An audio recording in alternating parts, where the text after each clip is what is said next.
የድረሱልን ጥሪ ለፌደራል መንግስት ለዓለም አቀፍ ሰብአዊ መብት ተቋማትና ለሚመለከተው ሁሉ በተለይ ለፌደራል መንግስት ይህ ቪዲዮ የሚመለከተው ሁሉ ጋር እንዲደርስ ሼር አድርጉልኝ እባካችሁ። ይህ የምታዩት ምስል ዛሬ ጠዋት መቀለ የተፈጠረ ነገር ነው።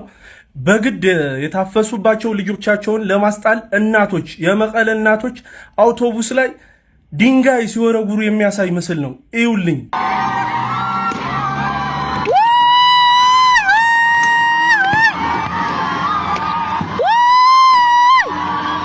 እናቶች በእንደዚህ አይነት መልኩ አቅመቢስ ሆኖ በግድ የተወሰዱባቸውን ልጆቻቸውን ለማስጣል ሲሉ መኪና ላይ ድንጋይ ሲወረውሩ የትም ቦታ የትም አይተን አናቅም። የኢትዮጵያ ምድር ይህ ለመጀመሪያ ጊዜ ትግራይ ውስጥ እየተፈጠረ ያለ ነገር ነው። እናቶች ከአቅማቸው በላይ ሆነውባቸው በግድ ልጆቻቸው እየተወሰዱ ወደማይታወቅ ቦታ እንዲሄዱ እየተደረገ ነውና የፌደራል መንግስት ዓለም አቀፍ ተቋማት ይህ የሚመለከታችሁ ሁሉ ፈጥናችሁ የትግራይ ህዝብ እንድደርሱለት እንጠይቃለን። ከዚህ በኋላ ትንሽ ጊዜ የሚሰጠው ከሆነ ይህ ኃይል የትግራይን ወጣት ጠቅልሎ የማጥፋት እድሉ እጅግ በጣም ሰፊ ነው።